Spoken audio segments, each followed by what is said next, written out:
Queridos amigos, amigas, es un privilegio para nosotros estar nuevamente con ustedes en este tercer episodio de nuestra serie La Educación, en su programa Diálogo Abierto, un programa dirigido por la Facultad de Teología de la Universidad Peruana Unión.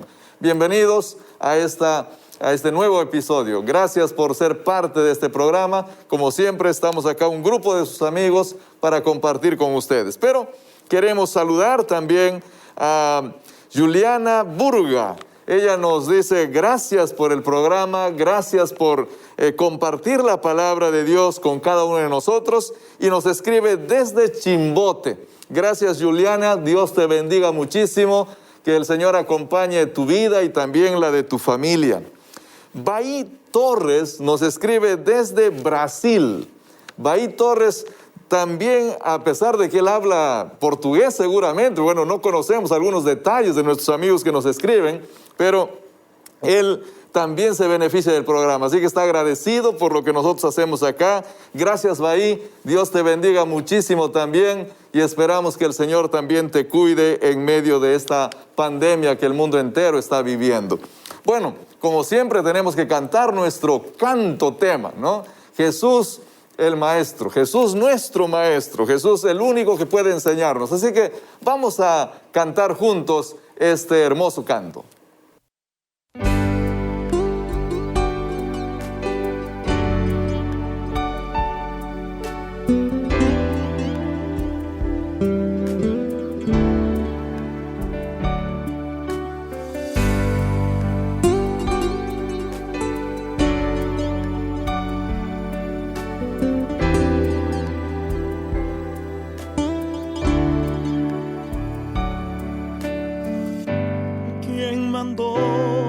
Que de tinieblas resplandezca la luz.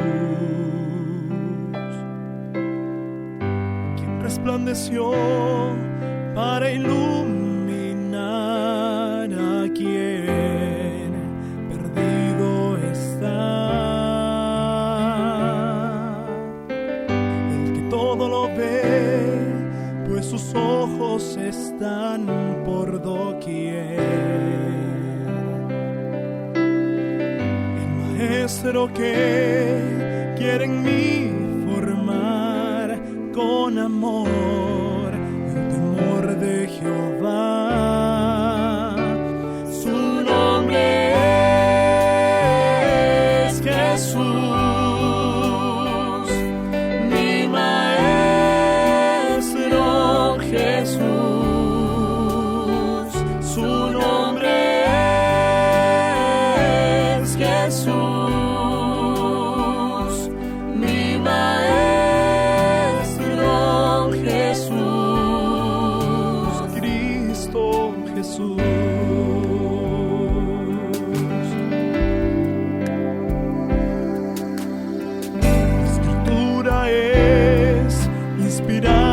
Por el gran creador,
Jesús es el mayor maestro que ha habido en esta tierra y puede ser también tu maestro, especialmente en estos tiempos en los que a veces no sabemos qué hacer, en tiempos de tanta incertidumbre, de voces tan diferentes, unas diciéndonos haz esto, otras diciendo haz lo contrario.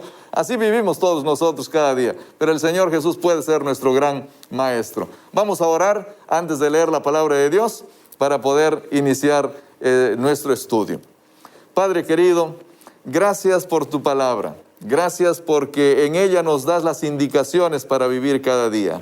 Te pedimos que tu santa presencia nos acompañe y que tu Santo Espíritu esté con cada persona que escuche este programa, iluminando nuestra mente para comprender tu voluntad. Por eso queremos ser educados por ti. Te pedimos eso en el nombre de nuestro Señor Jesús. Amén. El episodio de hoy se titula La ley como educadora. La ley como educadora. ¿Saben que la palabra de Dios también es llamada de ley, no es cierto? La palabra de Dios también es llamada de ley. Y en ella nosotros tenemos una cantidad de instrucciones para poder vivir una vida buena. Ella nos enseña a respetar, nos enseña a amar a Dios, nos enseña quién es Dios. Vamos a leer Deuteronomio 31, 12 al 13. Anita, ¿puedes leer para nosotros Deuteronomio 31, 12 al 13? Deuteronomio 31, 12 y 13 dice: Harás congregar al pueblo hombres, mujeres y niños y los extranjeros que estén en tus ciudades, para que oigan y aprendan a temer a Jehová, vuestro Dios, y cuiden de cumplir todas las palabras de esta ley. También los hijos de ellos que no la conocen podrán oírla y aprenderán a temer a Jehová, vuestro Dios, todos los días que viváis sobre la tierra que vais a poseer tras pasar el Jordán. Bueno, ahí el texto bíblico dice que harás oír de esta ley de Jehová, dice, ¿no es cierto? De esta ley de Jehová. Pero no se refiere a que había una ley aparte del texto bíblico, o sea, se refiere a que todo el texto bíblico es una ley. ¿Quiénes tenían que escuchar, dice el texto bíblico? Tenían que escucharlo los niños, tenían que escucharlo también los adultos, las mujeres, los hombres y todo extranjero que estén en las ciudades. En otras palabras, todos tenían que escuchar, ¿no? Todos debían de escuchar estas palabras. ¿Y qué es lo que aprenderían cuando ellos escucharían estas palabras? ¿Qué es lo que dice Lucas el texto? Pastor, allí nos recuerda el hecho de aprender, dice aquí, a temer a Jehová y a cumplir lo que esas leyes nos dicen, o lo que la palabra de Dios enseña. Es interesante, pero uno podría pensar de que temer no hay necesidad de aprender, ¿no? O sea, yo puedo temer, porque a veces la palabra temer está muy relacionada a tener miedo, a sentir terror, ¿no es cierto? Pero cuando tú te relacionas con Dios, los sentimientos son diferentes y hay que aprender a temer a Jehová. Deuteronomio 6.5. ¿Qué nos dice Deuteronomio 6.5, apreciado Alex? Ahí también nosotros encontramos una frase muy, muy conocida por la sociedad entera. Sí, el capítulo 6 de Deuteronomio, versículo 5 dice: amarás a Jehová tu Dios de todo tu corazón, de toda tu alma y con todas tus fuerzas. ¿Cuál es el pedido que hace Moisés ahí respecto a cómo el Hijo de Dios, en este caso el israelita, ¿no es cierto?, tenía que relacionarse con Dios?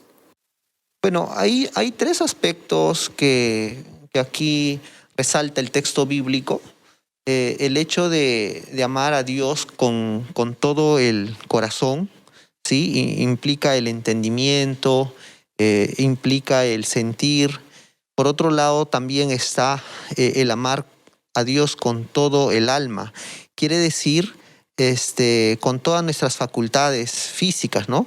Y por otro lado, con todas las fuerzas. Entonces, creo que es un texto muy, muy interesante que amerita reflexión. Ahora, si juntamos el texto anterior que decía que tenemos que temer a Dios y que la ley nos va a enseñar eso, y ahora leemos Deuteronomio que dice que al estudiar la palabra vamos a aprender a amar al Señor, ¿no es cierto? En otras palabras, temer y amar están bastante relacionados y estábamos hablando casi de lo mismo, ¿no? Temer y amar a Dios. Es lo que de alguna manera el texto bíblico nos va a enseñar ¿Cómo debo de amar a Dios? Miren, cuando uno ama a alguien, no simplemente lo ama. Acá tenemos algunos de ustedes que tienen esposa, ¿no es cierto? ¿Uno aprende a amar a su esposa o no, Lucas? A ver, cuéntanos un poco de tu experiencia. Sí, pastor. Yo ya tengo casados 5 años con Ana, mi esposa, y pues nosotros tenemos que aprender, o yo aprendí a amarla a ella, no tuve que aprender a amarla, es un proceso, no es algo que pues surge de la noche a la mañana, es algo que uno va desarrollando, va cada día mostrando esa preocupación por la persona, ¿no? Ese amor por ella. Y uno va conociéndole un poco más qué es lo que le gusta y entonces ahora le compro lo que le gusta, ¿no? Va aprendiendo qué actitudes mías le agrada y entonces voy haciendo esas actitudes. Uno aprende a amar a la otra persona, ¿no? Y así es que aprendemos a amar a Dios también, Samuel. Sí, sin embargo, pastor, creo que necesitamos comprender un poquito el hecho de amar a Dios.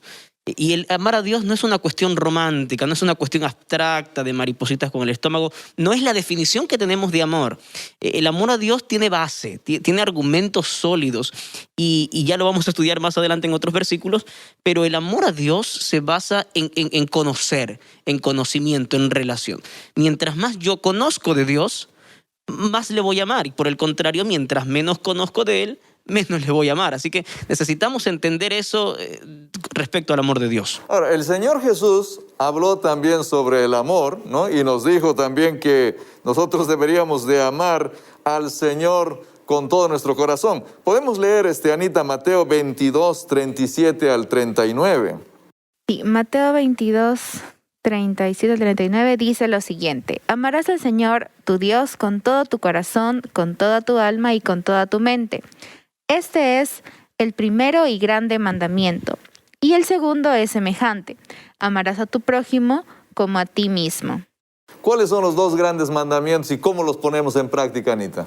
Los dos grandes mandamientos, pues, amar a Dios, y el segundo sería amar a nuestro prójimo. Y básicamente la ley de Dios también se resume en eso, porque los 4 primeros mandamientos están enfocados en Dios y los otros 6 en nuestro prójimo. O sea, en otras palabras, lo que está diciendo es que si yo obedezco los mandamientos, que son los que están en Éxodo 20, ¿no es cierto? Nosotros estamos obedeciendo estos 2 mandamientos del Señor Jesús, ¿no? Queridos amigos, yo les invito de paso, no vamos a leer acá, pero lean Éxodo 20, ahí están los mandamientos de Dios a los que ha hecho referencia Anita, y si tú haces lo que ahí dice, estás amando a Dios y también estás amando a tu prójimo, porque ahí es donde dice que no hay que matar, ahí es donde dice que nosotros no tenemos que codiciar o envidiar a nuestro prójimo o las cosas de nuestro prójimo, ¿no es cierto? Eso es el amor práctico de lo que hablaba también Samuel hace un momento, ¿no? Miren, de los textos bíblicos que hablan sobre el amor y cómo tiene que ser de práctico, el de 1 de Juan 4, 7 al 11 es uno de los textos que a mí más me impacta y me agrada, porque dice de forma muy detallada qué es lo que tenemos que hacer. Samuel, capaz puedes leer para nosotros ese texto. Muy bien. Dice la palabra de Dios, 1 de Juan 4, 7. Amados, amémonos unos a otros porque el amor es de Dios. Todo aquel que ama es nacido de Dios y conoce a Dios. El que no ama no ha conocido a Dios porque Dios es amor.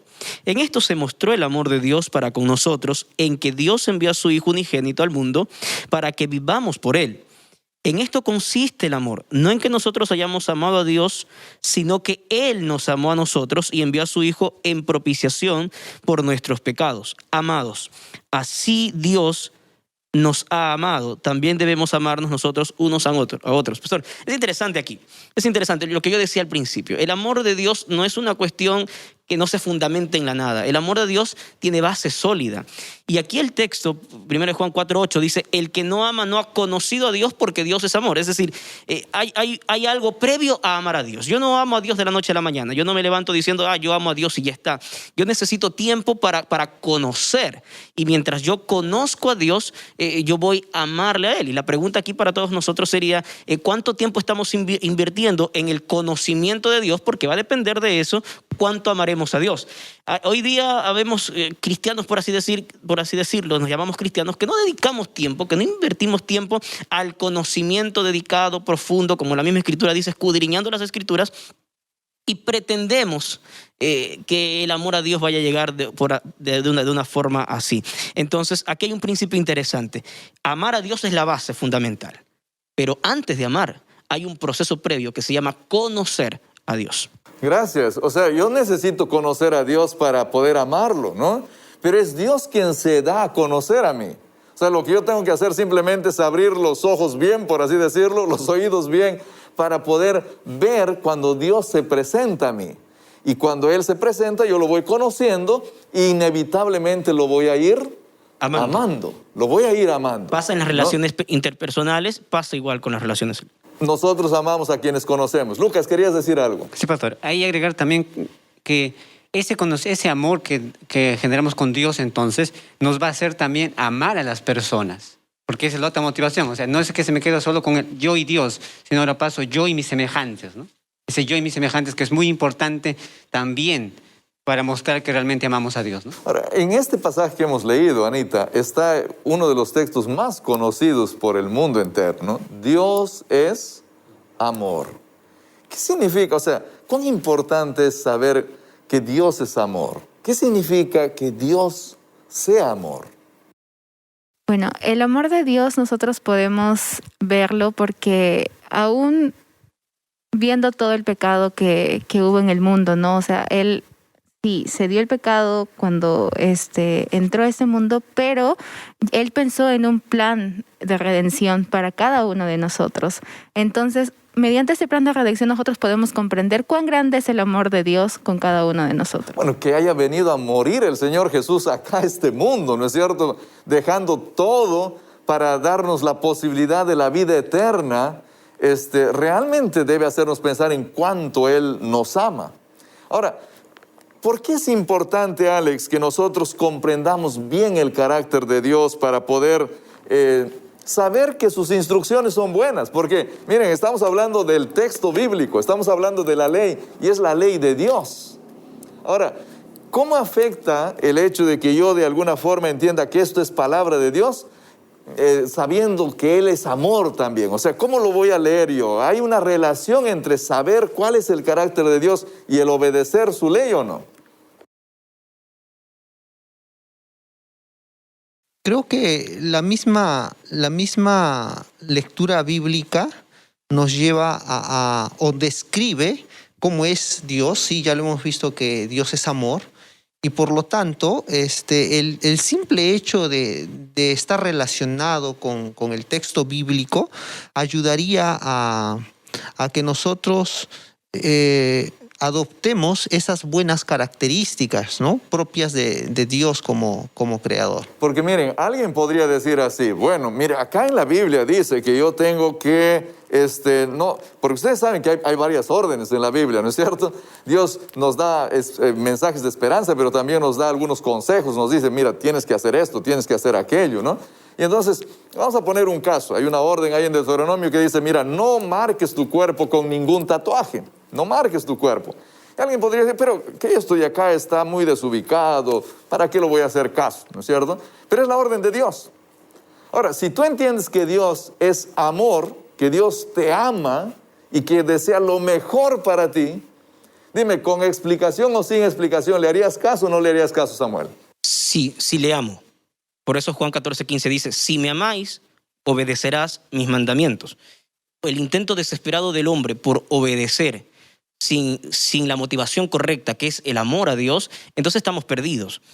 Hay otras motivaciones que nos pueden llevar a intentar obedecer la palabra de Dios. Puede ser el temor, el miedo, alguna razón, el miedo, ¿no?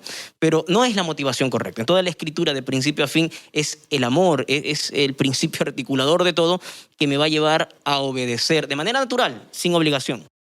Lucas. Pastor, ahí también me hace recordar lo que ya vimos en lecciones anteriores de la importancia de la obediencia y la fe, ¿no? Que esas dos van acompañadas. Y cuán importante es que si yo comprendo que Dios me ama, como usted dice, si Dios me ama, entonces lo que me ha dicho en su palabra no son cosas malas, son cosas buenas para mí. Y yo debo aprender a entender eso, ¿no? A entender eso. Y creo que hasta ahora, yo en mi experiencia personal puedo decir que lo que Dios me ha dicho en su palabra ha conducido mi vida, y más bien cuando yo me he apartado de ella, ha sido cuando tal vez yo he sufrido momentos más tristes en mi vida, ¿no? Bueno, ese es el mayor problema de la humanidad, ¿no? Y el mayor problema nuestro, hay veces, es no entender que Dios nos ama. Y cuando nosotros decimos que Dios nos ama, estamos diciendo que Dios nos dejó instrucciones de amor para nuestra vida. Todo lo que Dios dice acá está motivado por el amor. Lo que Dios ha escrito en su palabra está motivado por el amor. Y los consejos, aun cuando sean incomprensibles en algún momento de nuestra vida para nosotros, ¿no? Porque puede ser que nosotros pensemos así, esto de acá me parece que no es para mí. Esto me parece que a mí no me agrada, no va conmigo. Pero el consejo de Dios es el consejo de un padre amante, de un padre que está diciéndote algo para que vivas feliz, para que vivas con gozo, con salud, con alegría. Miren, ¿hay consejos, Samuel, sobre comida en la Biblia o no? Claro que sí. ¿Y es para que simplemente no nos demos los gustos o para que vivamos más años? Porque es el Dios que creó nuestro cuerpo, que conoce cómo funciona y qué es lo mejor qué es lo que necesita nuestro cuerpo. Yo escuché este ejemplo, pastor, permítame hacer esta ilustración. Este ejemplo dice así, usted se compra un vehículo, y cuando lo saca de la fábrica, el mecánico, el que lo asesora, le dice, mira, este vehículo necesita que le coloques gasolina. ¿Está bien? Para que ande, para que vaya bien. Y tú dices, ¿sabes qué? Yo no quiero ponerle gasolina porque es mi vehículo y yo hago con lo que yo quiera, yo le voy a poner aceite de oliva o cualquier otra cosa. Ahora, la cuestión es, ¿tú puedes hacer eso? Sí, porque el carro es tuyo y tú puedes hacer con el carro lo que tú quieras. Sin embargo, quien fabricó el carro, quien sabe cómo está diseñado, te dice, oye, mira, yo te aconsejo que le pongas esto porque es lo que le va a hacer bien. Pasa lo mismo con nosotros, pasa lo mismo. Dios que nos creó nos dice, mira, yo te aconsejo que hagas esto. Y los mandamientos de Dios es el reflejo del amor, es esa recomendación de ese Padre amoroso que nos dice, mira, es por aquí, esto es lo que tienes que darle a tu cuerpo en el ejemplo que usted está dando. Pero nosotros decimos, finalmente es mi cuerpo, y sí, somos libres. Y Dios dice, está bien, pero yo solo te estoy aconsejando. Y allí son los errores del ser humano. En vez de poner gasolina, solo es una metáfora, le metemos aceite de oliva o cualquier otra cosa y nuestro cuerpo va de mal en peor. Y solo para terminar la idea, pastor, permítame, toda la naturaleza obedece a una ley del Creador. Desde el átomo más imperceptible en el espacio, la molécula más sencilla de nuestro cuerpo. Todos rigen un patrón. La naturaleza no se despierta un día y dice, ¿sabes qué? Hoy la ley de la gravedad se revela y dice, se acabó más, yo no obedezco. No funciona así. Porque todos ellos sí están sujetos a obedecer, quieran o no. Sin embargo, allí va el amor de Dios, más allá todavía con la raza humana, que nos da la libertad de hacerlo. Es decisión de nosotros. Bueno, así que nuestro Dios es un Dios de amor. Y lo que Él nos dice son cosas motivadas por su amor. Todo lo que nos dice es para nuestro bien. Todas las recomendaciones, aun a las que parecen más difíciles de entender, están motivadas para que hagan de nuestra vida una vida más feliz. Pero su palabra tiene el propósito solo de darnos consejos para que nosotros podamos disfrutar más de la vida, o tal vez también tiene algún otro propósito, ¿no? Hay alguna otra realidad que nos quiere mostrar. Deuteronomio 31, 24 al 27. Anita, ¿será que nos puedes leer ese texto y decirnos si ahí encontramos algún otro propósito por el cual nosotros debemos de leer también la palabra de Dios? Claro que sí. Dice lo siguiente. Cuando acabó Moisés de escribir las palabras de esta ley en un libro hasta concluirlo, Moisés dio estas órdenes a los levitas que llevaban el arca del pacto de Jehová. Tomad este libro de la ley y ponedlo al lado del arca del pacto de Jehová, vuestro Dios, que esté allí como testigo contra ti, porque yo conozco tu rebelión y tu dura cerviz. Si aún viviendo yo con vosotros hoy sois rebeldes a Jehová, ¿cuánto más después que yo haya muerto? Y bueno, aquí lo que se les estaba diciendo era de que la ley la colocaran al costado del arca. Eso era la orden que Moisés había dado al pueblo de Dios. Y el texto bíblico ahí dice, este documento va a ser testigo contra ustedes respecto a su rebeldía. ¿Por qué dice así el texto bíblico, Alex? Bueno, ya el mismo líder Moisés había presenciado que el pueblo pues actuaba de alguna forma en algunas oportunidades de una manera rebelde, ¿no? Y él menciona, si yo estando en vida veo este tipo de actitudes, ¿qué va a pasar cuando yo ya no esté, ¿no? Entonces la cosa va a empeorar.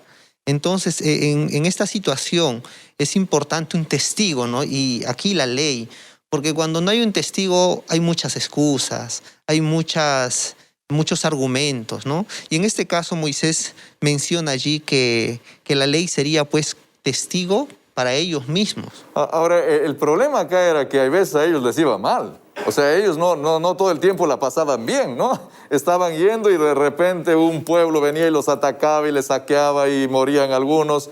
Hay veces estaban caminando por el desierto y de repente hacían algo malo y ahora no tenían para comer. Se abría la tierra y algunos morían enterrados. O sea, algunas cosas les iba muy mal a ellos. Los consejos de Dios estaban ahí presentes. Les decían, haz esto, haz aquello, haz lo otro, muévete para acá, camina para allá.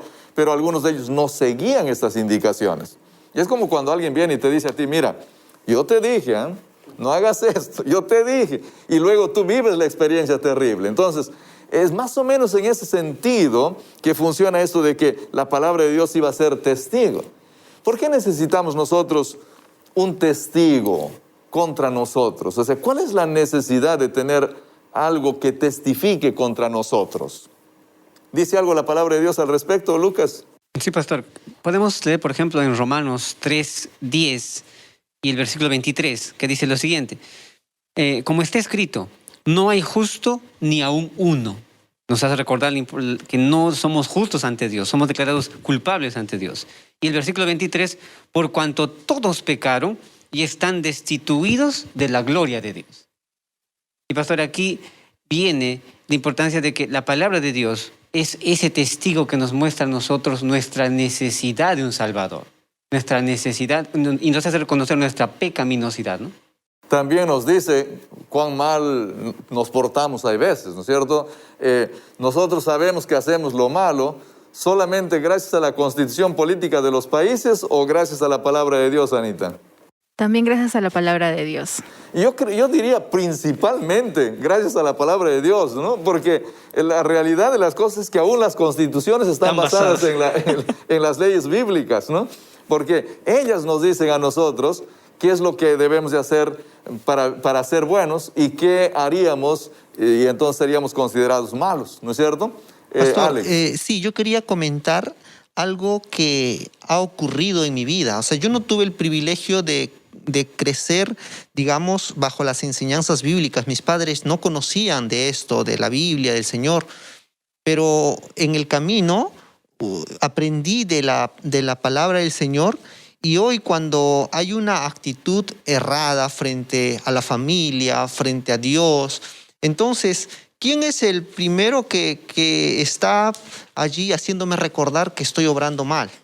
Es la palabra de Dios, ¿no? Es la misma Biblia. Entonces, uno tiene allí la opción de recapacitar y darse cuenta que cómo está mi vida, ¿no? Bajo qué dirección estoy andando, si bajo la dirección y la voluntad de Dios o bajo mis apreciaciones humanas, ¿no? Entonces, en ese sentido, hoy experimento una buena práctica, pero gracias a la palabra.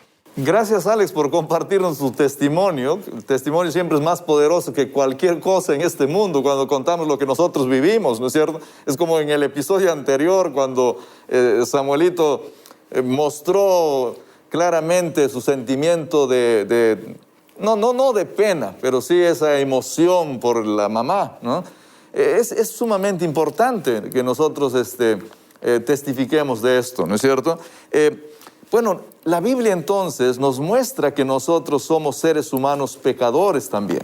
La Biblia también nos dice qué es lo malo que nosotros estamos haciendo.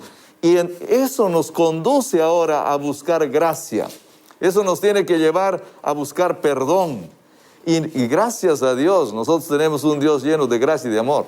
Porque Él no nos desecha, sino Él abre sus brazos cuando nosotros vamos y le buscamos y le pedimos perdón, le pedimos que Él pueda de alguna manera recibirnos. ¿Se acuerdan ustedes de algunas historias bíblicas tal vez que nos puedan ilustrar cuán grande es la gracia y el amor de Dios? Samuel. Sí, sí, hay varias, pero hay una que llama mucho mi atención y está registrada en el Evangelio de Lucas, el capítulo 22, allí pueden leer en casa.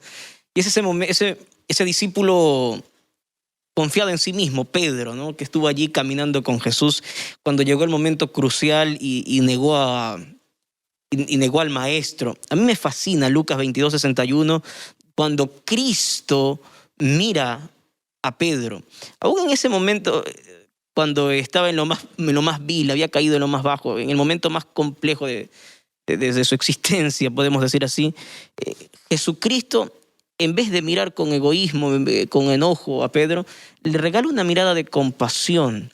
Esa es la gracia de Cristo, que no la merecemos, que no somos justos, que no hay nada en nosotros, pero está todo en Él. Necesitamos reconocer. Mire, y la ley cumple esa función de hacernos ver nuestra condición.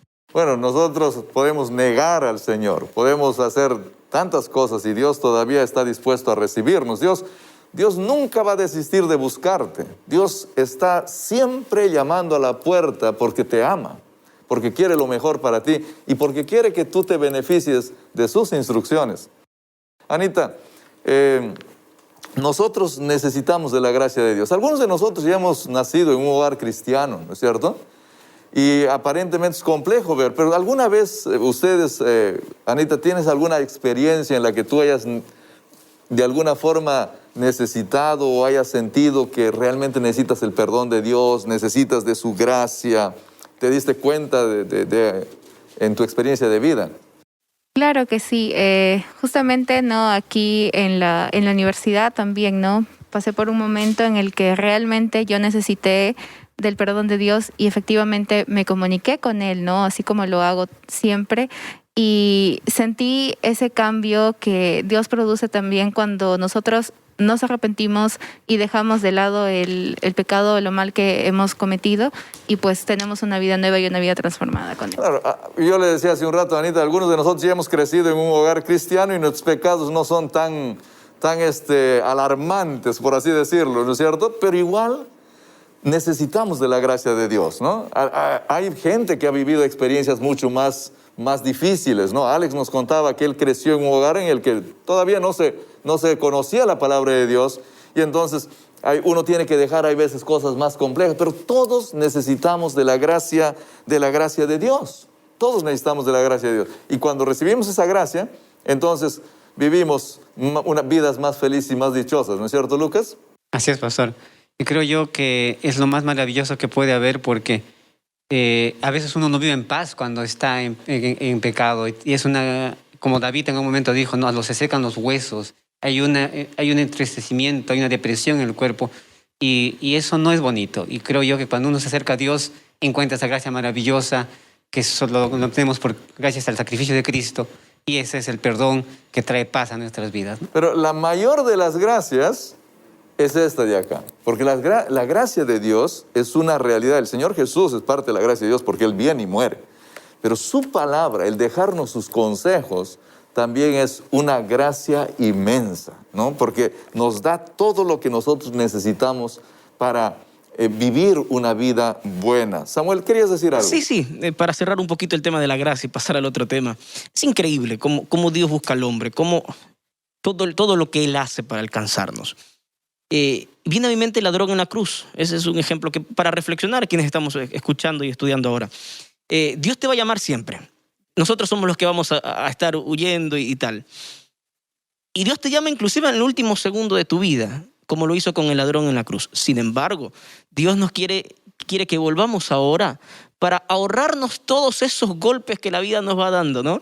Y de ahí nosotros necesitamos reflexionar. La gracia de Cristo está ahí, Él nos va a llamar siempre, pero somos nosotros los que vamos a decidir o ir a los brazos de Cristo ahora o seguir corriendo y golpeándonos en esta vida. Gracias por recordarnos esto, porque en la vida el Señor nos ha dado su gracia a través de darnos consejos, pero somos nosotros los que tomamos las decisiones. Vamos a leer Josué 1, 7 al 8.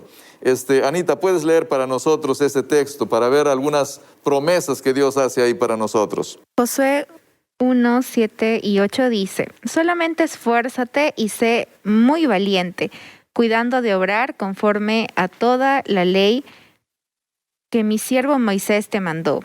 No te apartes de ella, ni a la derecha ni a la izquierda, para que seas prosperado en todas las cosas que emprendas. Nunca se apartará de tu boca este libro de la ley, sino que de día y de noche meditarás en él, para que guardes y hagas conforme a todo lo que está escrito en él, porque entonces harás prosperar tu camino y todo te saldrá bien. Si Josué hacía lo que dice el texto, o sea, no se apartaba de la ley, ¿la promesa cuál es, Anita? Iba a prosperar en su vida. Iba a prosperar en su vida, o sea, iba a tener una buena vida. Y todos queremos tener una buena vida, ¿o no? Bueno, todos queremos tener, y seguramente ustedes también, amigos. Pero para tener una buena vida, el consejo es claro: no te apartes de lo que dice este libro, no te apartes de los consejos divinos. Segunda de Crónicas 31, vamos a leer solo el verso 20 y 21. Samuel, capaz nos puedes ayudar. Relata la experiencia de un personaje interesante. Segunda de Crónicas 31, 20 al 21. De esta manera hizo Ezequías en todo Judá y ejecutó lo bueno, recto y verdadero delante de Jehová su Dios, en todo cuanto emprendió en el servicio de la casa de Dios, de acuerdo con la ley y los mandamientos. Buscó a su Dios, lo hizo de todo corazón y fue prosperado. Y de paso, es uno de los poquísimos reyes que hicieron lo correcto delante de los ojos de Dios. Bueno, pero fue prosperado, dice el texto ahí, gracias a qué cosa. ¿Qué es lo que él había hecho? Él puso en práctica, ¿qué dice el texto? La ley y todos los mandamientos. Pero la ley de Dios, todo lo que Dios decía aquí en su palabra. Miren, porque, como decía Samuel hace un rato, amar a Dios no significa solamente sentimientos, sino significa conocimiento de la palabra de Dios y entonces puesta en práctica de esos conocimientos. El sabio Salomón también nos da algunos consejos importantes respecto a cómo nosotros podemos beneficiarnos de la palabra del Señor. Capaz puedes leer para nosotros Lucas, Proverbios 6, 20 al 23. Sí, pastor. Proverbios 6, 20 al 23 nos dice: guarda, hijo mío, el mandamiento de tu padre, y no abandones la enseñanza de tu madre. Átalos siempre a tu corazón, enlázalos a tu cuello, te guiarán cuando camines, te guardarán cuando duermas, y hablarán contigo cuando despiertes. Porque el mandamiento es lámpara, y la enseñanza es luz, y el camino de la vida son las reprensiones que te instruyen. Bueno, y Salomón está hablando ahí de un padre y de una madre que habían conocido bien las enseñanzas de Dios, ¿no es cierto? Y estaba diciendo, mira, escucha el consejo del padre, el consejo de la madre, porque es el padre y la madre la que daban la palabra de Dios a sus hijos en ese tiempo, ¿verdad, Lucas? Así es, pastor. En ese tiempo los padres pues tenían un papel muy importante, como vimos en la lección anterior, de educar a los hijos. Y aquí incluso los dos, el versículo 20, hace hincapié en que al padre y la madre, no solo a uno de ellos, a los dos como los educadores, ¿no? Bueno, ¿alguna vez en la experiencia de algunos de ustedes tuvieron que vivir algún momento ingrato y de dolor por desobedecer a papá, mamá o desobedecer directamente a la palabra de Dios? ¿Alguien de ustedes se anima a contarnos alguna de esas? Porque los seres humanos vivimos ese tipo de experiencias, ¿no? O sea, estamos a veces haciendo lo bueno y de repente acabamos haciendo lo malo porque ya no obedecemos a Dios o no obedecemos a papá y luego sufrimos las consecuencias. A ver, acá son algunos de ustedes todos hijos buenos o alguna vez desobedecieron a papá. Alex. Todos, pastor. De niño muchas veces uno ha desviado la orden de papá. Y esto siempre nos trae consecuencias, ¿verdad? De la misma forma, la Biblia, a través de los mandamientos, nos expresa, bueno, yo digo así, ¿no? Los mandamientos son 10 formas de expresar el amor, ¿no? 10 formas de expresar el amor, digamos así, la ley. Me advierte de algunas cosas que se debería hacer y otras que no se debería hacer. Entonces, si es que yo insisto en hacer mi voluntad y no lo que dice el consejo bíblico, pues definitivamente va a pasar situaciones tristes, dolorosas, que lo voy a tener que experimentar, ¿no? Y a veces nos queda aprender de esta manera, pero no es necesario vivir una experiencia tal para aprender. Samuel, ¿tú quieres contarnos algo? No, creo que hubo un silencio entre los cuatro. Creo que no es porque no ha habido nada malo, solo que estábamos pensando cuál era lo menos peor que habíamos hecho. Pero sin duda sí, pastor, sin duda sí, desobedecer al padre, desobedecer la palabra de la madre, Es un mandamiento con principio, lo dice el apóstol Pablo, ¿no? Y así como debemos ser obedientes al Padre y a la Madre, necesitamos ser obedientes también a nuestro Padre Celestial. Bueno, yo no quiero exponerlos a ustedes, ¿no? No hay necesidad de contar detalles grandes acá, pero en la vida a veces hacemos cosas que a la larga nos traen consecuencias negativas. Yo recuerdo, mi madre siempre cuenta una historia respecto a mí. Ella dice que cuando yo era niño, un día agarré un chocolate, quería comerlo, ¿no? Y sin decirle a ella, lógicamente, y entonces agarré el chocolate y lo escondí dentro de mi cuerpo, ¿no? Lo escondí. Y con el tiempo, por lo visto, hasta yo me olvidé. Porque cuando ella me revisó la ropa mía, estaba toda manchada con el chocolate. O sea, en otras palabras, yo no comí el chocolate, manché la ropa, puse a mi madre preocupadísima, porque imagínense ustedes pensar que algo, una sangre, alguna cosa por el color, ¿no es cierto? Entonces era una situación compleja. Cuando uno desobedece a Dios o desobedece a sus padres, siempre las consecuencias son negativas, nunca las consecuencias son buenas. Apocalipsis 14:12 y también el capítulo 12, versículo 17, nos dicen algo de por qué nosotros deberíamos de vivir obedeciendo los mandamientos de Dios. ¿Puedes leer el 14:12, Anita? Sí, 14:12 dice lo siguiente: aquí está la perseverancia de los santos, los que guardan los mandamientos de Dios y la fe de Jesús. ¿Qué es lo que dice ese versículo respecto a por qué sería bueno obedecer a Dios? ¿En qué nos convierte el obedecer los mandamientos de Dios? Si es que nosotros obedecemos los mandamientos de Dios y somos perseverantes en ellos, pues vamos a poder nosotros también, acá lo mencionan, la perseverancia, o en algunas versiones lo dicen como la paciencia de los santos. Entonces, esa sería básicamente El texto dice que nosotros seremos santos, ¿no es cierto? O sea, a este tipo de personas lo considera santos.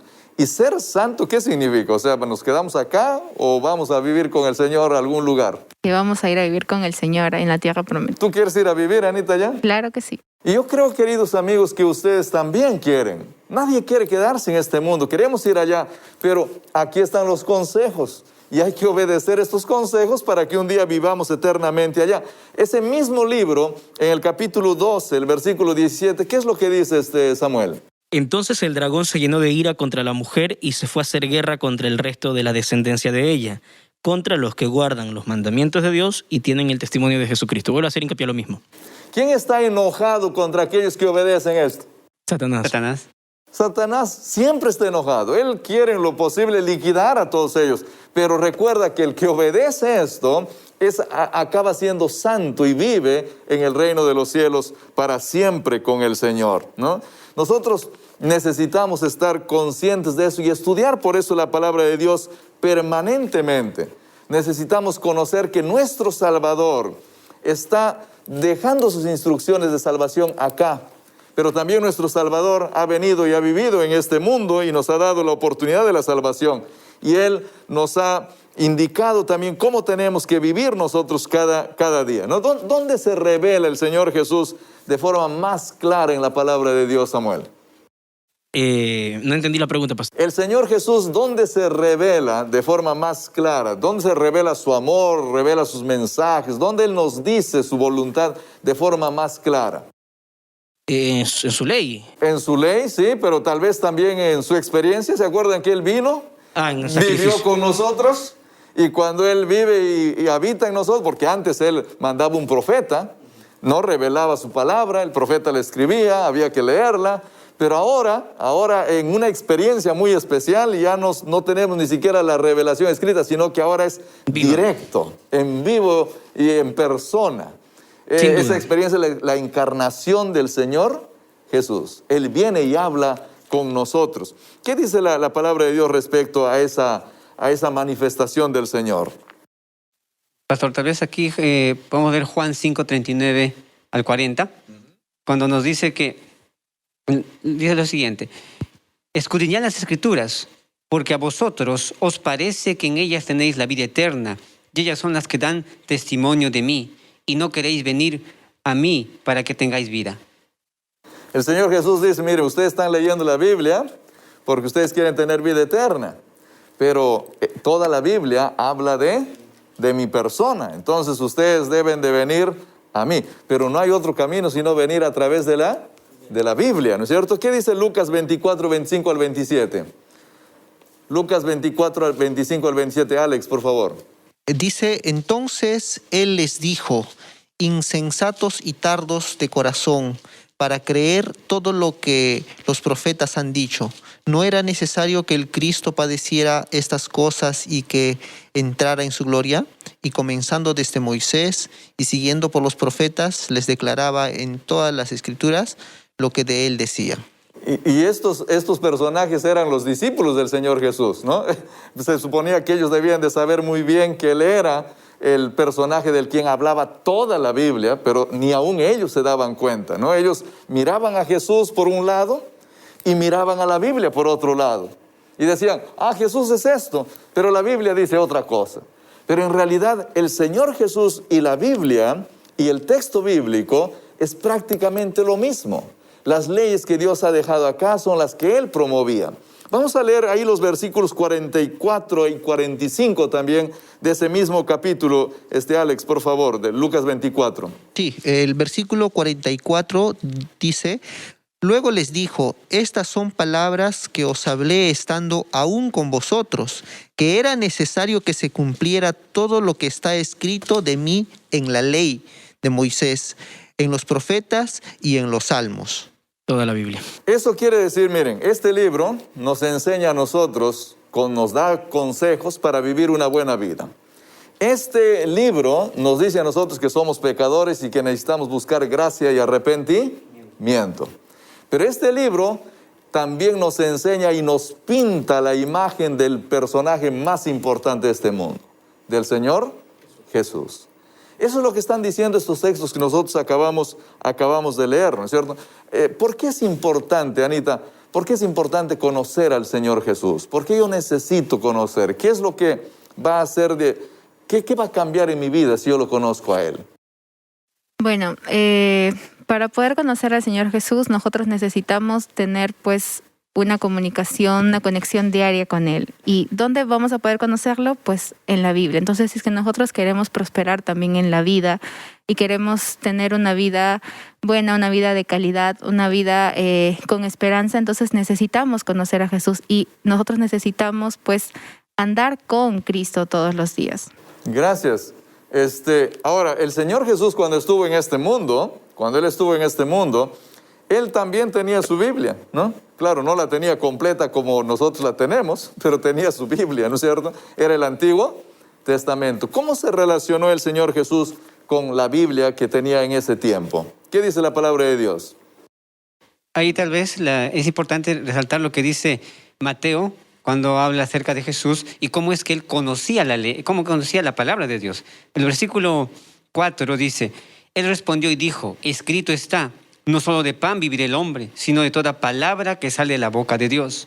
El versículo 7 vuelve a decir, Jesús le dijo, escrito también está, no tentarás al Señor tu Dios. Y vuelvo a repetir, el versículo 10 también. Entonces Jesús le dice, vete Satanás, porque escrito está, al Señor tu Dios adorarás y solo a Él servirás.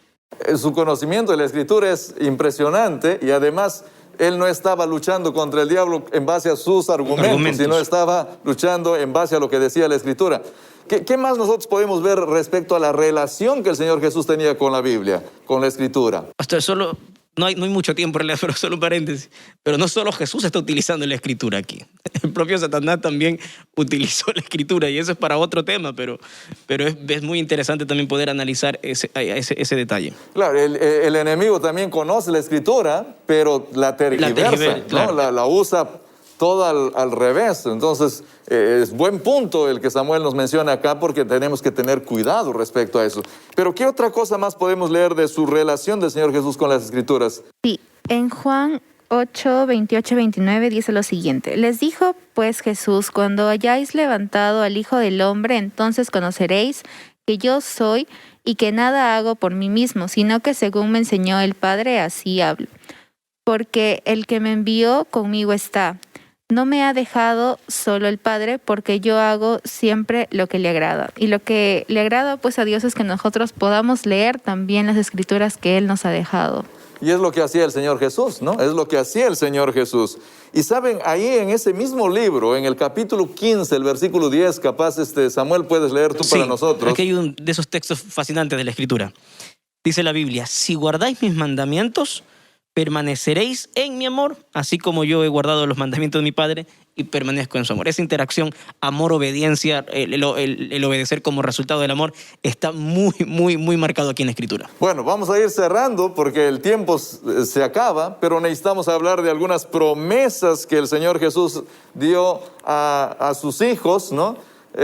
Si ellos obedecían sus palabras, si ellos leían sus promesas. Y queridos amigos, escuchen bien estas promesas, porque el Señor, cuando te pide que tú obedezcas lo que Él ha revelado, no te pide solamente porque Él quiere o es un Dios mandón. Él te pide porque algo bueno va a ocurrir en tu vida. ¿Se recuerdan de algunas promesas ustedes que Dios haya colocado en su palabra, Anita? Claro, en Juan 14:15 nos dice, si me amáis, guardad mis mandamientos. De la misma manera, como había leído en Juan 15:10, dice, si guardáis mis mandamientos, permaneceréis en mi amor, así como yo he guardado los mandamientos de mi Padre y permanezco en su amor. Bueno, una promesa hermosísima, permanecer en el amor de Dios. O sea, en otras palabras, Dios me tiene en sus manos, Dios está protegiéndome permanentemente. Y Juan 16:13 al 15 tiene una promesa hermosa también para nosotros. ¿Puedes leer, Lucas, por favor? Dice Juan 16, 3 al 15, nos dice, pero cuando venga el Espíritu de verdad, Él os guiará a toda la verdad, porque no hablará por su propia cuenta, sino que hablará todo lo que oiga y os hará saber las cosas que habrán de venir. Él me glorificará, porque tomará de lo mío y os la hará saber. Todo lo que tiene el Padre es mío, por eso dije que tomará lo mío y os los hará saber. Bueno, el Espíritu Santo, la presencia del Espíritu. ¿Qué poder más grande que hay en este planeta Tierra sino la presencia de Dios? No hay ningún otro poder que pueda superar al poder de Dios. Y es el Espíritu Santo, Dios en persona, que viene, vive, nos enseña. Es una promesa hermosa. Pero para eso necesitamos andar de acuerdo a la palabra del Señor. Pastor, Samuel. brevemente, el amor de Dios, como hemos dicho aquí, tiene base. Y Dios no debemos amar a Dios solo por lo que ha hecho, sino por lo que sigue haciendo y hará. Yo cuando veo el trabajo de Dios es increíble. Primera de Juan 1:20 muestra que desde antes de la fundación del mundo ya estaba el plan de salvación diseñado. Y si seguimos a Cristo, es imposible no caer rendidos a los pies de Él. Vemos todo el plan de redención, la propia encarnación de Cristo, el Espíritu Santo estando con nosotros ahora, el trabajo que hace Jesús en el santuario celestial, cuando Cristo venga como Rey de Reyes, el tiempo que pasa. Es decir, Cristo es toda nuestra vida y hay razones suficientes, siempre y cuando escudriñemos la Escritura, como dice el texto. Porque una persona me dijo, oiga, hermano Samuel, yo leo la Biblia todos los días y me sigo sintiendo igual. Quizás el problema puede ser ese, porque solo estamos leyendo de manera superficial, pero el propio texto nos invita a escudriñar y allí pueden estar los cambios. Bueno, queridos amigos, gracias por ser parte de este programa. Hoy hemos visto que este hermoso libro, si es leído por ti, te hará vivir una vida feliz, porque los consejos son para que tengas salud, para que tengas un hogar hermoso, para que disfrutes de la vida mientras estás acá. Si lees este libro, también conocerás tu realidad. Conocerás que eres un ser humano que necesita de la gracia y del perdón de Dios. Si lees este libro, también conocerás al personaje más importante que haya pasado sobre esta tierra, el Señor Jesús, nuestro Salvador, Dios hecho hombre. Lee este libro. Te recomiendo que lo leas. Que Dios te bendiga muchísimo, que Dios te proteja en este tiempo de dificultad. Y vamos a concluir nuestro programa, como siempre, con una oración. Oremos, por favor. Padre querido, gracias por tu palabra. Gracias por los consejos que nos das. Gracias por exponer nuestra necesidad. Gracias por presentarnos a nuestro Señor Jesús en ella y mostrarnos que Él es nuestro Salvador. Queremos también pedirte en esta hora porque tú puedas proteger y cuidar a cada persona que está viendo este programa. Y también, Señor, que tú puedas librarlos de esta pandemia y esta dificultad que vivimos en el mundo entero. Sé con ellos, por favor. Te lo pedimos en el nombre de nuestro Señor Jesús. Amén. Que Dios los bendiga. Hasta el próximo episodio de su programa Diálogo Abierto.